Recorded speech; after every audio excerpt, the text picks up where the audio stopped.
રાજકોટમાં સૌરાષ્ટ્રના સૌથી મોટા લોકમેળાને લઈને મહત્વના સમાચાર। કલેક્ટર ઓમ પ્રકાશે જણાવ્યું છે કે આજે ફોર્મ પરત કરવાનો છેલ્લો દિવસ છે। જો યાંત્રિક રાઇડના સંચાલકો ફોર્મ પરત નહીં કરે તો માનવામાં આવશે કે તેઓ મેળામાં ભાગ લેવા ઈચ્છતા નથી।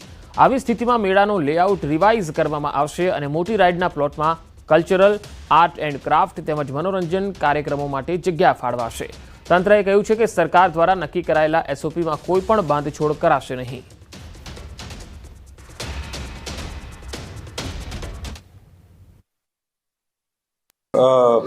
આજે સાંજ સુધી ક્લેરિટી થઈ જશે કે જ્યારે મોટી રાઇડ્સ ફોર્મ નહીં લેતી હોય તો નાના દુકાનદારોને, નાની રાઇડ્સોને અને આપણે તમામને પણ એક ક્લેરિટી થઈ જશે કે હવે સપોઝ મોટી રાઇડ્સ નહીં આવતી હોય તો આ જગ્યાએ આપણે બીજી એક્ટિવિટી કરીશું।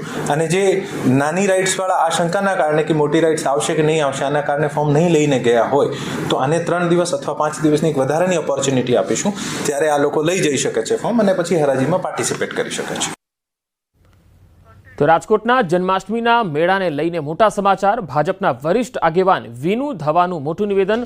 મેળામાં રાઇડ્સને મંજૂરી મળવી જ જોઈએ। લોકમેળામાં રાઇડ્સ મામલે મુખ્યમંત્રીને પત્ર લખીશ। લાખો લોકોની રોજીરોટીનો આ સવાલ છે। 50 વર્ષ જૂનો લોકમેળો ફજેત ફાળકા વિનાનો ન હોવો જોઈએ।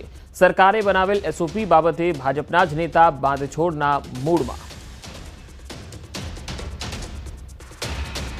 સક્કૈડી વાળો, ફજર વાળો અને રાઇડર વાળો, એમાં મારું હજી કહેવાનું સરકાર શ્રી અને કલેક્ટર સરકારમાં ધ્યાન દોરે કે આના કાગળમાં થોડીક બાંધછોડ કરે અને આ સક્કૈડી વાળાને એને મંજૂરી આપે સ્ટોલની, એવી મારી વિનંતી છે। આ કરવું જ પડે।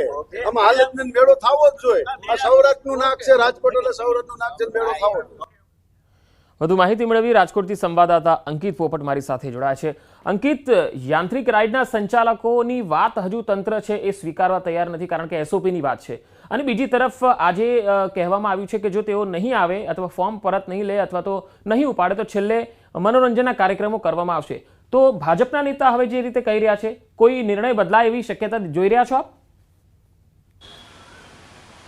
ચોક્કસ પંકજ, ખાસ કરીને વાત કરવામાં આવે તો આ વસ્તુ એક સમજવી ખૂબ જ જરૂરી છે કે શા માટે સરકાર દ્વારા એસઓપી બનાવવામાં આવી છે। જે પ્રમાણે સુરતની અંદર તક્ષશિલા કાંડ સામે આવ્યો, ત્યારબાદ વાત કરવામાં આવે તો જે પ્રમાણે 2024ની અંદર રાજકોટની અંદર ટીઆરપી ગેમ ઝોન અગ્નિકાંડ સર્જાયો, ત્યારબાદ એમ્યુઝમેન્ટ પાર્કને લઈને કેટલાક જે એસઓપી છે તે તૈયાર કરવામાં આવી હતી। જે એસઆઈટીનું ગઠન કરવામાં આવ્યું હતું, જે ફેક્ટ ફાઇન્ડિંગ કમિટી છે તેનું ગઠન કરવામાં આવ્યું હતું અને ત્યારબાદ સમગ્ર મામલે એક એસઓપી છે તે તૈયાર કરવામાં આવી હતી। ગત વર્ષે પણ રાજકોટનો જે લોકમેળો હતો તેની અંદર ફજત ફાળકા છે તે શરૂ કરવામાં નહોતા આવ્યા, ત્યારે પણ એસઓપી બની ચૂકી હતી અને આ વર્ષે પણ એસઓપી જે છે તે યથાવત છે।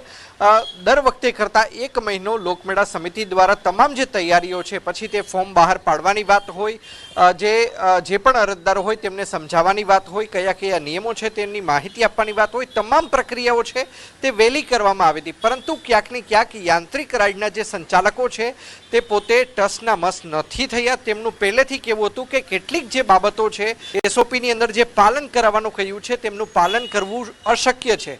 મુખ્યત્વેની જો વાત કરવામાં તો જે ફાઉન્ડેશન બનાવવાની વાત છે તે લોકો ઇનકાર છે તે કરી રહ્યા છે।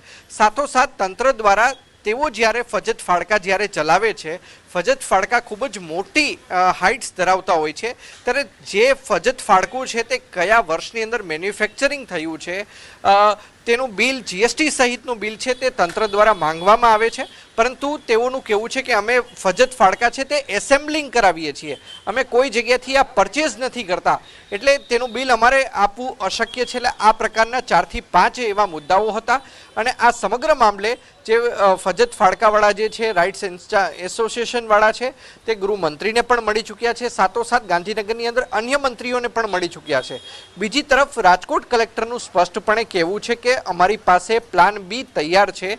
મોટી રાઇડવાળા ભાગ નહીં લે તો નાની રાઇડના લોકોને, જે નાની રાઇડના જે સંચાલકો છે તેમને પ્રોત્સાહન આપવામાં આવશે। સાથોસાથ જે ક્રાફ્ટ એન્ડ આર્ટને સ્થાન આપવામાં આવશે, સાથોસાથ કલ્ચરલ એક્ટિવિટીને છે તે સ્થાન આપવામાં આવશે. એટલે કે લોકમેળો બંધ નથી રહેવાનો, પરંતુ લોકમેળાની અંદર માત્ર ને માત્ર જે થ્રીલ અપાવતી હોય છે તેવી મોટી રાઈડ છે તે મોટી રાઈડ બંધ રહેવાની છે. તો બીજી તરફ હવે ભાજપના જે નેતાના સૂર છે તે બદલાયેલા જોવા મળે છે.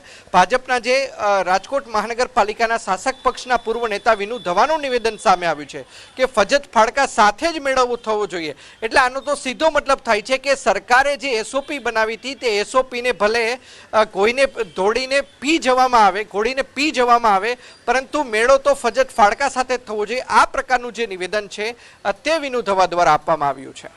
બિલકુલ. તો અંકિત, ખાસ હવે જિલ્લા કલેક્ટરનું શું માનવું છે? કારણ કે એસઓપી તો જે છે એ પ્રમાણે જ થશે અને એક તરફ ભાજપના નેતા પણ કહી રહ્યા છે કે હું મુખ્યમંત્રીને પત્ર લખીશ, પણ એની કોઈ અસર જોવા મળે એવું લાગે છે? સૌરાષ્ટ્રના આ વખતના સૌથી મોટા લોકમેળામાં મોટી યાંત્રિક રાઇડો વગર જ આ મેળો થશે એવું જ લાગે છે?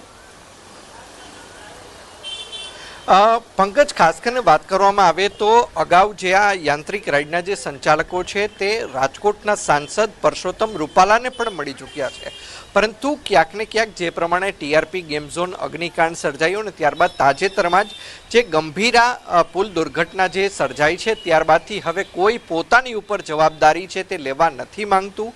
તમામ લોકો એક જ વાત કહી રહ્યા છે, તે પછી અધિકારીઓ હોય કે પદાધિકારીઓ હોય કે પછી ચૂંટાયેલા પ્રતિનિધિઓ હોય, આ તમામ લોકો એક જ વાત કહી રહ્યા છે કે રૂલ્સ તો ફોલો કરવા પડશે. પરંતુ ક્યાંક ને ક્યાંક આવા પ્રકારના પણ ભાજપના નેતાઓ છે તે જોવા મળી રહ્યા છે કે જેઓ હવે ખુલીને સામે આવી રહી છે. તેઓ પોતે નિવેદનબાજી છે તે કરી રહ્યા છે કે હું મુખ્યમંત્રીને પત્ર લખીશ, પરંતુ તેમને પણ ખબર છે કે સાતમ આઠમનો મેળો યોજવાને હવે બસ ગણતરીના જ દિવસો બાકી છે. કારણ કે આવતી 14 ઓગસ્ટથી જે સાતમ આઠમનો મેળો છે તે શરૂ થઈ જવાનો છે. હાલ વરસાદી વાતાવરણ છે, આગામી 12 થી 17 જુલાઈ દરમિયાન વરસાદી વાતાવરણ છે તે પણ યથાવત રહેવાનું છે. ત્યારે આ તમામ બાબતોની અંદર લોકમેળાની અંદર યાંત્રિક રાઈડ હાલ અત્યારે એસઓપીનું જો પાલન સાથે કરાવવું હોય તો તે યોજવી અશક્ય છે ને આ બાબતનો દિશા નિર્દેશ છે તે ગઈકાલે કલેક્ટર ઓમ પ્રકાશ દ્વારા પણ આપી દેવામાં આવ્યો છે. જી અંકિત, આભાર માહિતી આપવા માટે. તો એ સ્પષ્ટ છે કે રાજકોટમાં આ સૌરાષ્ટ્રનો જે મેળો છે એ હવે મોટી યાંત્રિક રાઈડ વગરનો હશે.